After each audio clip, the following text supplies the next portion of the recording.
صلی اللہ علی حبیبہ محمد وعلی آلہ وصحابہ وبارک وسلم وصلوا علیہ صراط الذین انعمت علیہم، راستہ ان لوگوں کا انعام احسان کیا تو نے ان پر، ان لوگوں بامحاورہ راستہ ان کا جن پر تو نے احسان کیا۔ اب اس آیات مبارکہ کا اہدنا الصراط المستقیم سے کیا تعلق ہے؟ اس آیات مبارکہ کا تعلق پچھلی گزشتہ آیات سے چند طرح ہے۔ اول اس طرح کہ پہلے سیدھے راستے کی ہدایت مانگی گئی تھی جس میں بہت گنجائش تھی۔ اس کو بیان کرنے کے لیے عرض کیا کہ اے اللہ تعالی، ہم ان کا راستہ مانگتے ہیں جن پر تو نے احسان فرمایا۔ سیدھے راستے میں مبہم پوشیدہ تھا نا بھی کون سا سیدھا راستہ، اب کلیئر ہوا کہ کون سا سیدھا راستہ، وہ سیدھا راستہ مولا جو تیرے سیدھے راستے پر چلے، صرف چلنے پر محدود نہ رہے بلکہ تو اتنا راضی ہوا کہ ان کے راستے کی تعریف فرمائی اور ان پر احسان فرمایا۔ صراط الذین انعمت علیہم، جن پر تو نے احسان فرمایا۔ پھر قرآن پاک آگے خود ہی اس کی تشریح فرما دیتا ہے، انعم اللہ علیہم، بکن پر انعام فرمایا؟ انعم اللہ علیہم من النبیین والصدیقین والشہداء والصالحین۔ یہ چار مقدس گروہ ہیں، جس سے معلوم ہوا کہ سیدھے راستے کی پہچان یہ ہے کہ اس کو اللہ تعالیٰ کے نیک بندے اختیار کر لیں۔ ایک بات ذہن میں آ گئی ہے، آپ بتائیں، لوگ تو قرآن و حدیث کی رٹ لگاتے ہیں، مالک یہاں خود فرما رہا ہے کہ مجھ سے سیدھے راستے کی دعا مانگو، اس راستے کی جس پر میں نے انعام فرمایا۔ آگے ساتھ ہی 5ویں سپارہ سورۃ نساء میں وضاحت فرما دیتا ہے کہ وہ جو ہے نا جس پر ہم نے انعام کیا وہ 4 ہستیاں ہیں۔ تو ہم جب یہ بات کرتے ہیں کہ ہم اپنے اسلاف کے نقش قدم پر ہیں، اپنے اسلاف کے نقش قدم پر کام کر رہی ہیں، چل رہی ہیں، تو کچھ لوگ جو ہے نا اعتراض کرتے ہیں کہ قرآن اور حدیث کا راستہ چھوڑ کر تم جو ہے نا نیک لوگوں کی بات کرتے ہو، حالانکہ عین ہی قرآن پاک کی بات کرتے ہیں، عین ہی قرآن پاک کی بات کرتے ہیں۔ انعم اللہ علیہم من النبیین والصدیقین والشہداء والصالحین، کیا حضور داتا صاحب والصالحین میں نہیں آتے؟ حضرت خواجہ اجمیری صالحین میں سے نہیں آتے؟ حضرت شیخ الاسلام بہاءالدین زکریا ملتانی سے صالحین میں سے نہیں آتے؟ حضرت لال شہباز قلندر سے صالحین میں سے نہیں آتے؟ حضرت پیر مہر علی شاہ سے صالحین میں سے نہیں آتے؟ شیر ربانی صالحین میں سے نہیں آتے؟ ان پاک ہستیوں کے نقش قدم پر تو ہیں، ان کے راہ راستے پر تو ہیں، ان کے بت عمل پر تو ہیں، پھر کس طرح کا اعتراض یہ؟ برکف دوسرے اس طرح کہ پہلی آیات میں رب سے راستہ مانگا اور اب اس راستے کے راہبر مانگے۔ پہلے راستہ مانگا، اب اس راستے سے جب تک کوئی راہبر نہیں ہوتا، بندہ جتنا ہی کوئی سمجھدار کیوں نہ ہو تب تک وہ منزل مقصود تک نہیں پہنچتا۔ آپ اور ہم پڑھے لکھے ہوں، ہم کراچی جائیں، لاہور جائیں، اسلام آباد جائیں، ہم اتے پتے سے تو جانے کہ بھی فلاں گلی، فلاں محلہ، فلاں سڑک، فلاں روڈ وغیرہ وغیرہ، لیکن جب تک کوئی ٹیکسی والا، ڈرائیور، گاڑی والا ہماری صحیح رہنمائی نہیں کرے گا، ہمارے منزل مقصود تک نہیں پہنچے گا، تب تک ہم ادھر ادھر پھکتے بھٹکتے ہی رہیں گے۔ پہلے سیدھے راستے کی دعا مانگی، اب سیدھے راستے والے راہبر کی دعا مانگی جا رہی ہے، کیونکہ کوئی راستہ بغیر راہبر کے ملے طے نہیں ہو سکتا۔ تو گویا عرض کیا کہ پروردگار، ہم وہ راستہ مانگتے ہیں جس میں تیرے بندوں کے خاص نقش قدم موجود ہوں۔ سبحان اللہ۔ بس سیدھی سی بات ہے، یہی ہم درود و سلام پڑھتے ہیں، انگوٹھے چومتے ہیں، نبی پاک کی ذات پاک کے تمام اوصاف کے قائل ہیں دل و بجانو ایمان سے۔ یہ ہمارے اسلاف نے ہمیں تربیت فرمائی، ہمارے اسلام نے اس کی وضاحت فرمائی، تعلیم فرمائی، آگاہ فرمایا۔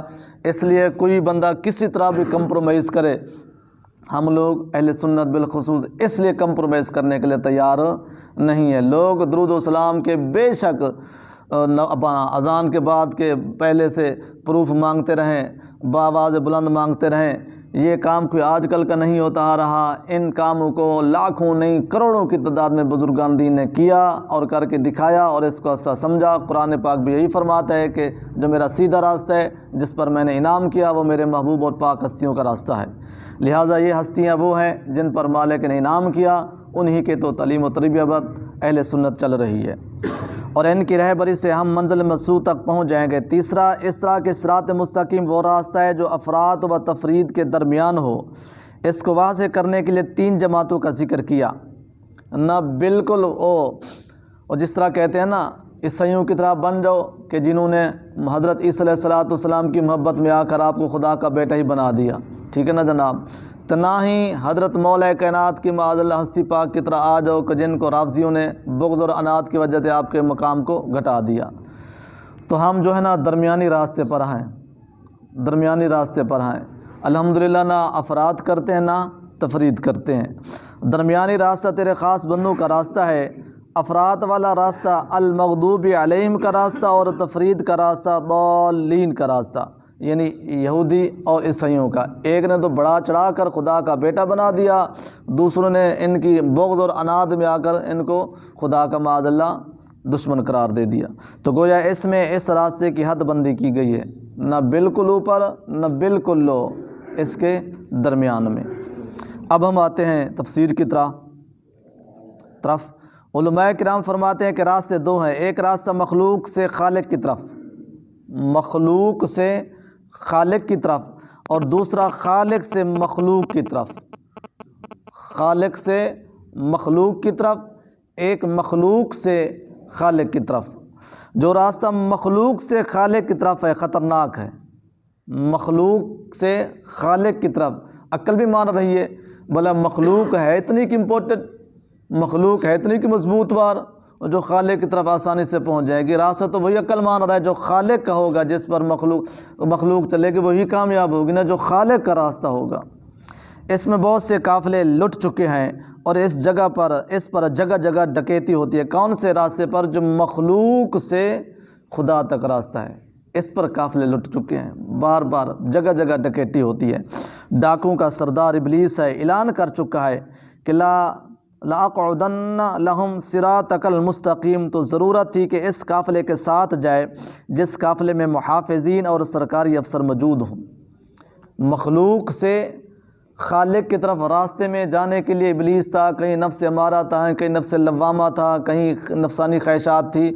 ضرورت اس چیز کی تھی کہ وہ راستہ اللہ تعالیٰ کا جس کے وہ خود محافظ بھیجے اور سرکاری افسر گارڈ ہوں، تاکہ ساتھ جانے والوں کو پرابلم مسئلہ نہ آئے، اور جس راستے میں جگہ جگہ سرکاری حفاظتی چوکیاں ہوں، جس کی وجہ سے ڈاکوں کی ہمت نہ پڑے کہ ہم کو لوٹے، اور محافظین دیکھیں نا، جب ہم پاکستان کے بارڈروں کی مثال لے لیں، یا پھر جب ہم ایران جاتے ہیں، چپے چپے پر جو ہے نا وہ سکیورٹی ہوتی ہے، چوکی ہوتی ہے، اس طرح ہمارے پاکستان کے پہلے ایک عام بارڈر آتا ہے جہاں جو ہے نا عام پولیس تعینات ہوتی ہے، پھر رینجر کا بارڈر آتا ہے، پھر جہاں وہ فوج تعینات ہوتی ہے۔ مطلب مسلمانوں کو، راہ گیروں کو آسانی سے یہ لوگ آگے اپنی منزل تک پہنچا دیتے ہیں۔ کیوں پہنچ جاتے ہیں؟ کہ وہاں محافظ موجود ہوتے ہیں، سرکاری عملہ موجود ہوتا ہے، جس میں کسی کو جرأت نہیں ہوتی کسی کو لوٹنے کی یا مارنے کی۔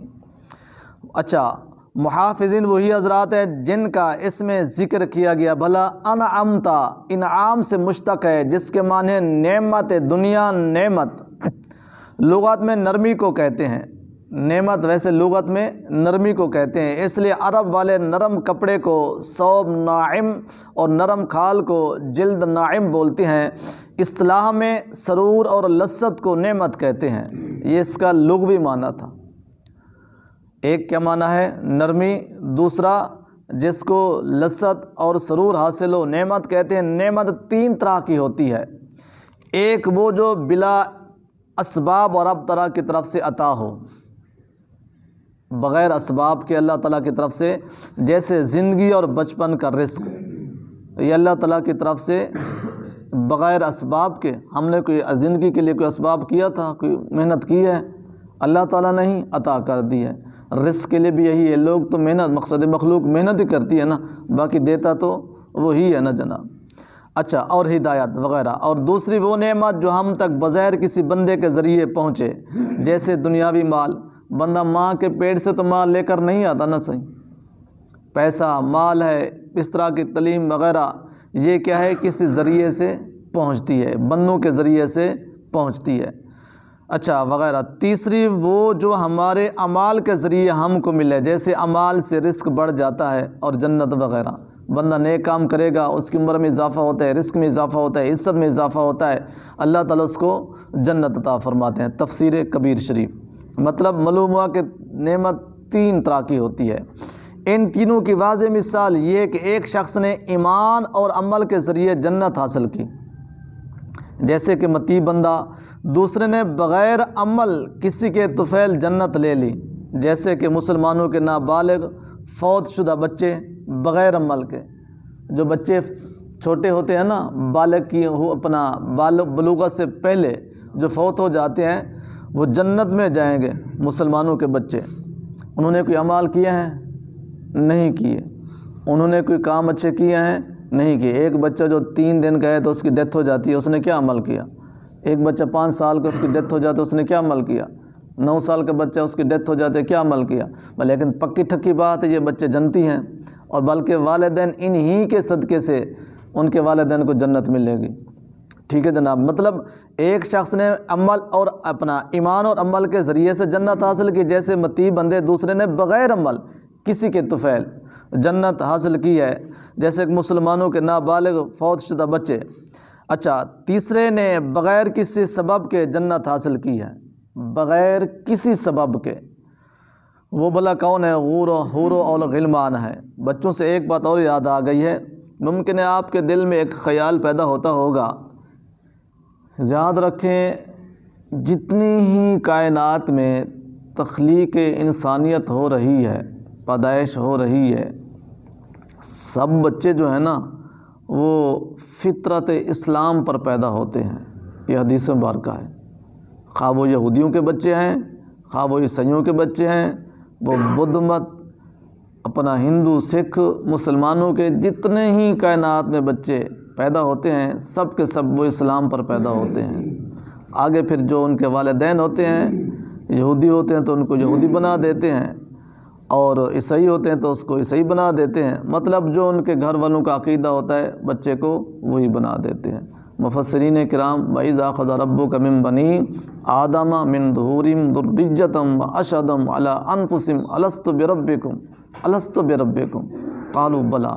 اس آیات کے تحت اور بھی ایک دو قرآن پاک کی آیات مبارکہ ہے جس کی تشریح میں حدیث مبارکہ بھی ہے، اور قرآن پاک خود بھی اس پر شاہد ہے کہ تمام بچے فطرت اسلام پر پیدا ہوتے ہیں۔ پھر دوسرا یہ سوال ہے کہ یہ جو کافروں کے نابالغ بچے ہیں، احکام تو بلوغت پر نافذ ہوتے ہیں نا، جب بندہ بالغ ہو جاتا ہے، تو جو نابالغ ہونے سے پہلے فوت ہو جاتے ہیں ان کے بارے میں کیا حکم ہے؟ تو ان کے بارے میں 2 روایتیں ہیں۔ ایک یہ کہ وہ جنت میں جائیں گے، کافروں کے نابالغ بچے وہ جنت میں جائیں گے، اور دوسری روایت ہے کہ وہ جہنم میں جائیں گے۔ لیکن جو مصدقہ روایت ہیں جس پر اجماع امت ہے وہ یہ ہے کہ وہ جنت میں جائیں گے، اور جنتی مسلمانوں کے، جنتی لوگوں کے یہ خدام ہوں گے۔ اچھا، بغیر کسی سبب کے جنت حاصل کی جائے، حور و غلمان اور رب تعالیٰ کی وہ مخلوق جو جنت کو پر کرنے کے لیے پیدا کی جائے گی، پہلی قسم کی نعمت۔ دوسری اپنا نعمت 2 طرح کی ہے، ایک ہم نے اپنا حال بلکہ قرآن پاک ہی ہے، وہ اب آیات مبارکہ یاد نہیں، اللہ رب العزت فرماتے ہیں ہم جنت کو فل کرنے کے لیے ایک اور مخلوق پیدا فرمائیں گے۔ انسان تھوڑے پڑ جائیں گے، انسان تھوڑے ہوں گے، جنت کو پر کرنے کے لیے غالباً 28واں پارے میں ہے یا کسی اور صورت میں ہے، غالباً صورت انعام ہے، اس میں اللہ رب العزت فرماتے ہیں ہم جنت کو فل کرنے کے لیے ایک اور مخلوق کو پیدا کریں گے۔ تو جو اور مخلوق پیدا ہوگی وہ بھی تو کوئی عمل تو نہیں کرے گی نا، بغیر عمل کے جنت مل جائے گی نا سر۔ پہلی قسم کی نعمت 2 طرح کی ہے، ایک دنیاوی جیسے کہ ہمارے اعضاء اور ان کی قوتیں وغیرہ وغیرہ، پہلی کی تشریح ہو رہی ہے۔ دوسرے دینی جیسے کہ ایمان اور ہدایت وغیرہ۔ اس آیات کریمہ میں نعمت سے یہ آخری قسم کی نعمت مراد ہے، یعنی دینی نعمتیں۔ اس لیے اللہ تعالیٰ کی ذات پاک جو ہے نا ہر ایک عام خاص کو نعمت عطا فرماتی ہے۔ کون سی؟ دنیاوی جو خاص نعمتیں ہیں نا، خاص نعمتیں وہ پھر وغیرہ وغیرہ نتھو خیرے کو نہیں ملتی، وہ پھر اس کے خاص کو ملتی ہیں۔ حدیث مبارکہ میں جب اللہ تعالیٰ کسی سے بھلائی کا ارادہ کرتا ہے، کسی سے اپنے پیار اور قربت اور محبت کا ارادہ کرتا ہے تو اس کا دل، ذہن، دماغ دین کی طرف راغب کر دیتا ہے۔ پھر لوگ اپنے بچوں کو ڈاکٹر تے انجینئر بناتے ہیں، وہ اپنے بچوں کو پھر حافظ تے، قاری تے، عالم تے، مفتی تے، محقق تے، مدجد تے، مفسر بناتے ہیں۔ یہ ذہن میں رکھ لیں، جس طرح آپ کا دل کرے اسٹڈی ریسرچ کر لیں، جس کو اللہ تعالیٰ اپنی بھلائی عطا فرماتا ہے، اپنا بنانا چاہتا ہے، اپنی قربت اور پیار عطا فرمانا چاہتا ہے، اس کا دل دین کی طرف راغب کر دیتا ہے۔ یہ اور بات ہے کہ مخلوق کے دل 24 گھنٹے دنیا کی طرف ہے، میرا بچہ انجینئر بن جائے گا تو میرا خاندان سنور جائے گا، میرا بچہ ڈاکٹر بن جائے گا تو میری نسل سدھر جائے گی۔ یہ لوگوں کے تخیلات ہیں، خداوند قدوس کا اس میں پیار شامل نہیں ہے۔ ٹھیک ہے جناب، تو آیات کا مقصد یہ ہوا، اے اللہ تعالی ہم کو ان لوگوں کے راستے پر چلا جن کو تو نے دینی نعمتوں سے نوازا ہے۔ وہ کون حضرات ہیں؟ اس کو قرآن کریم نے دوسری جگہ بیان فرمایا ہے، فَأُولَٰئِكَ مَعَ الَّذِينَ أَنْعَمَ اللَّهُ عَلَيْهِم مِّنَ النَّبِيِّينَ وَالصِّدِّيقِينَ وَالشُّهَدَاءِ وَالصَّالِحِينَ۔ معلوم ہوا کہ وہ حضرات 4 گروہ ہیں، پیغمبر، صدیقین، شہید لوگ اور اللہ تعالیٰ کے نیک بندے۔ ہم نے نعمت کی یہ تقسیم اس لیے کی ہے کہ اگر ہر نعمت مراد ہوتی تو اس میں کفار، منافقین، فاسقین بھی آ جاتے۔ اوپر مفتی سے ہم نے 3 طرح کی نعمتیں بتائی ہیں نا، اگر اس طرح کی ورنہ نہ کی جاتی تو پھر ہر بندہ اس میں شامل ہوتا، ہر کوئی دعویٰ کرتا کہ ہم بھی نام یافتہ راستے میں ہیں، ہم بھی اللہ تعالیٰ ہم پر بھی نام ہے۔ اور دیکھنا اکثر آپ سنتے ہوں گے، جس کا کاروبار اچھا ہے نا، جس کے پاس 4 پیسے ہیں تو وہ کہتے ہیں کہ اللہ تعالیٰ کا کرم ہے، اللہ تعالیٰ، یعنی وہ پیسوں کو آنا اللہ تعالیٰ کا کرم سمجھتا ہے، وہ خاشی کو، خوشحالی کو اللہ تعالیٰ کا کرم سمجھتا ہے۔ جبکہ ذہن میں رکھیں، خوشحالی ہے نا، نبی پاک صلی اللہ علیہ وسلم کا فرمان مبارک نہیں ہے۔ اگر اللہ تعالیٰ کی بارگاہ میں اس دنیا کی عزت مچھر کے ٹوٹے پر کے برابر ہوتی نا، مچھر کے پر برابر بھی ہوتی تو اللہ تعالیٰ کفار کو پانی بھی پینے تک نہ دیتا۔ اللہ تعالیٰ کے نزدیک اس دنیا کی کوئی اہمیت نہیں ہے۔ یہ حدیث مبارکہ ہے جناب، قرآن پاک کی تو تفسیر سبحان اللہ۔ اس لیے قرآن پاک میں فرمایا، بلکہ حدیث مبارکہ فرمایا کہ جو دنیا کے طالب ہیں وہ کتے ہیں، جو دنیا کے طالب ہیں وہ کتے ہیں، اور متاع قلیل، دنیا کے بارے میں یہ قلیل سامان ہے، اور آخرت کے بارے میں کثیر لفظ آیا ہے۔ حیرانگی اس بات کے جو قلیل ہے اس کی طرف عوام پبلک دوڑ کر جاتی ہے، جو کثیر ہے اس کی طرف کسی کے پاس ٹائم ہی نہیں ہوتا۔ ٹھیک ہے جناب، ایک بات۔ دوسری بات، اگر انعام سے مراد دنیا اور دولت ہوتی تو پھر تو فرعون بہت بڑا انعام شدہ تھا، انعام یافتہ تھا۔ قارون، حامان، یہ لوگ تو پھر بہت بڑے انعام یافتہ تھے، ان کے پاس تو دنیا کے انبار تھے، دنیا کے بادشاہ تھے۔ مالک نے خود ہی اس کی وضاحت فرما دی کہ کل آنے والے وقت میں کوئی کافر، کوئی میرا ماننے والے بندوں میں سے جس کو میں ملوں کا مالک بنا دوں گا، میں لاکھوں، کروڑوں، اربوں، خربوں کا مالک بنا دوں گا، وہ تو پھر یہی کرے گا مجھ پر اللہ تعالیٰ کا کرم ہے، کرم ہے۔ اللہ تعالیٰ نے خود ہی فرما دیا، خبردار میرا انعام ان لوگوں پر ہے، کن پر؟ صدیقین، کن پر؟ شہداء، کن پر؟ صالحین، کن پر؟ اور نبیین۔ ٹھیک ہے جناب، ایک اور نقطہ یاد آ گیا، باتیں تو بڑی پتے کی لاجواب، ہر نقطے سے نقطہ آ جاتا ہے۔ اب لوگ نا دیکھیں، 4 گروہ کا یکمشت نا تذکرہ ہے۔ پہلے کس جماعت کا ہے؟ نبیوں کا، پھر صدیقین کا، پھر شہداء کا، پھر صالحین کا۔ ترتیب سے پہلے نبیوں کی ذات پاک، پھر صدیقین کی ذات پاک، پھر شہیدوں کی ذات پاک، پھر صالحین کی ذات مبارکہ۔ اب یہ سوال ہوتا ہے، ہم سب کا الحمدللہ ایمان اور عقیدہ ہے، مسلک ہے کہ اللہ تعالیٰ کا ولی مازار میں زندہ ہے، سنتا بھی ہے۔ ٹھیک ہے نا جناب، اس پر لوگوں کو اتنی بخار چڑھ جاتا ہے، بعض لوگوں کے تو معاذ اللہ ثم معاذ اللہ اتنا تک عقائد ہے کہ نبی کی پاک کی ذات پاک کے بارے میں بھی ہماری زبان، ایمان، عشق اور محبت اجازت نہیں دیتا۔ وہ کہتے ہیں بس مر گیا، مٹی ہو گئے، یہ کیا تھے، وہ کیا تو جبکہ شہید کے بارے میں قرآن پاک خود فرماتا ہے، وَلَا تَقُولُوا لِمَنْ يُقْتَلُ فِي سَبِيلِ اللَّهِ أَمْوَاتٌ بَلْ أَحْيَاءٌ عِنْدَ رَبِّهِمْ يُرْزَقُونَ۔ وہ تو زندہ ہیں، أَحْيَاءٌ عِنْدَ رَبِّهِمْ يُرْزَقُونَ، تمہیں شعور نہیں ہے، ان کو تو اللہ تعالیٰ کے ہاں رزق بھی دیا جاتا ہے۔ اب جو نقطہ ہم آپ کو عرض کرنے لگے، ویسے تو اس میں بے شمار نکات آپ کو دے سکتے ہیں، بے شمار، صرف جرنل نقطہ یہ ہے جو تیسرے نمبر پر ہیں. سمجھے نبی، صدیقین، شہداء، ترتیب کے لحاظ سے ان کا تذکرہ تیسرا نمبر پر آیا ہے نا. تیسرے نمبر پر زندہ، تیسرے نمبر والی جماعت زندہ ہے، ٹھیک ہے جناب، اور وہ جنت میں سیر کر رہی ہے اور ان کو رزق دیا جاتا ہے. جو ان تیسرے نمبر والی جماعت سے جن پاک ہستیوں کا ذکر 2 درجے پہلے ہو چکا ہے، صدیقین کے بعد اپنا شہداء کے پہلے صدیقین ہیں، صدیقین سے پہلے نبی ہیں.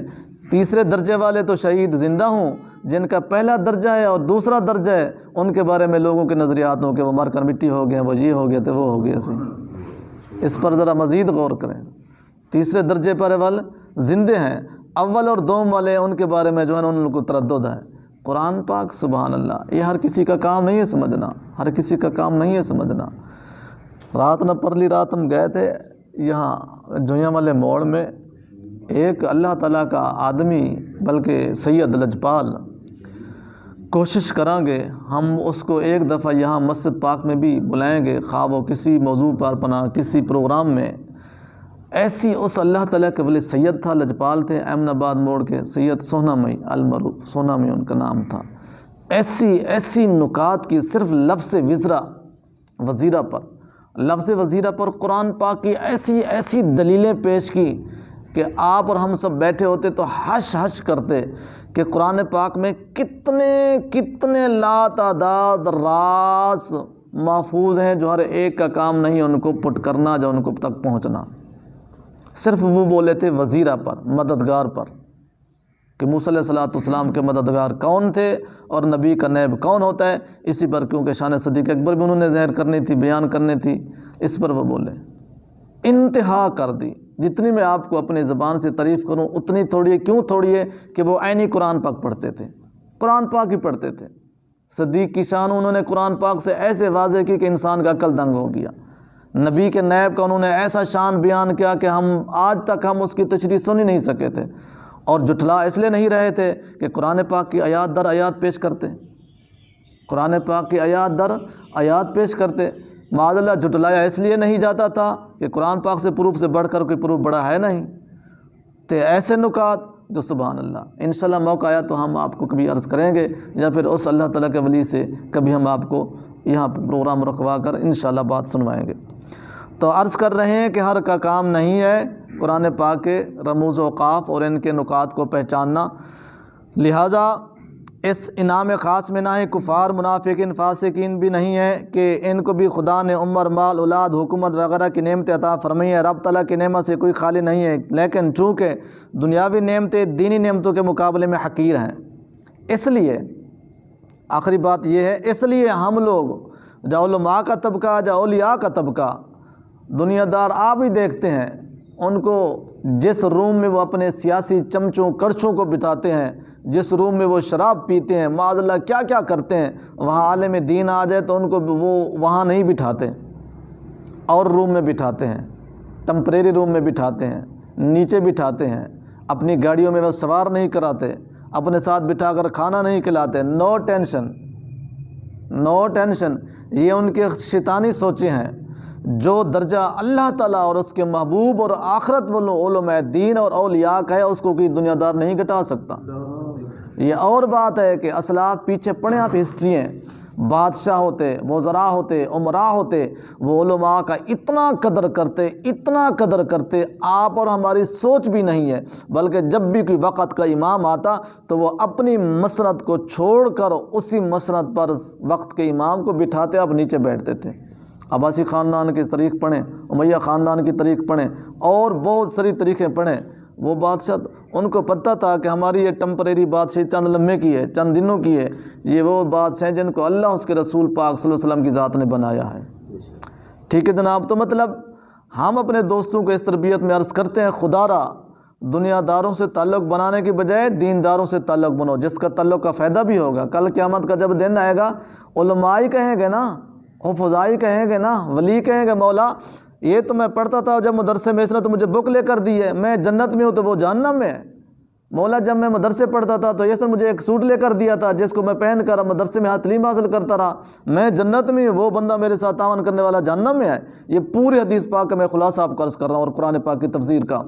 یہاں تک حدیث مبارکہ میں آتا ہے کہ اگر کسی نے طلباء دین کے ان کو اگر کسی نے قلم بھی لے کر دی تھی نا تو اللہ رب العزت اس کو فرمائے گا جا جو تیرے معاون تھے سب کو نکال کر جنت میں لے آ۔ دنیا دارے کے بارے میں تو ہم نے نہیں پڑھا، دینداروں کے لیے ہم اس لیے کہتے ہیں کہ خدا را دینداروں سے پیار کرو، دین والوں سے پیار کرو، طلباء سے پیار کرو، علماء سے پیار کرو، اولیاء سے پیار کرو، جن کے پیار کا حکم قرآن اور حدیث پاک بار بار دے بھی رہا ہے اور جن کا بینیفٹ لاجواب اور بے مثال ہے۔ تو لہٰذا کہ وہ فانی ہیں اور یہ باقی ہیں، لہٰذا اس جگہ کامل نعمت مراد لی گئی کون سی؟ جو اللہ رب العزت کی حقیقت اور معرفت اور علم کون سا؟ جو دین کا علم ہے۔ پھر اس پر لوگ اگر باتیں کرتے ہیں کہ علم تو علم ہی ہے، علم تو علم ہی ہے، ریسرچ کریں، بار بار ریسرچ کریں، تفسیروں کی، حدیثوں کی، طریقوں کی۔ دنیاوی علم دینی علم کے مقابلے میں زیرو ہے۔ بے شک بندہ اپنی ذات کے لیے کرتا ہے، معاشرے کے لیے کرتا ہے، اصلاح فلاح کے لیے کرتا ہے، لیکن اللہ رب العزت کی ذات اور اس کے محبوب صلی اللہ علیہ وسلم نے جس علماء کا شان بیان فرمایا وہ علماء دین کے ہیں، دنیا کے علماء نہیں ہیں۔ دنیا کے علماء کون ہوتا ہے؟ اگر دنیا کے علماء کی طرف ہی چلو ایک مثال آپ عرض کرتا ہوں کیونکہ الحمدللہ کافی اللہ تعالیٰ کی مخلوق سنتی ہے۔ اگر دنیاوی ہی بادشاہ ہوتے تو ڈاکٹر قدیر تھوڑا سائنسدان ہے؟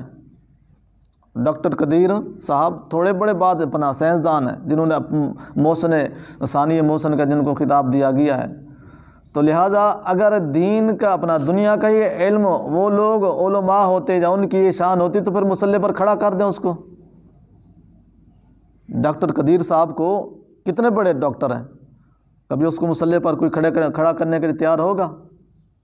کیوں نہیں ہوگا؟ اس کے پاس دنیا کا علم ہے، دین کا علم نہیں ہے۔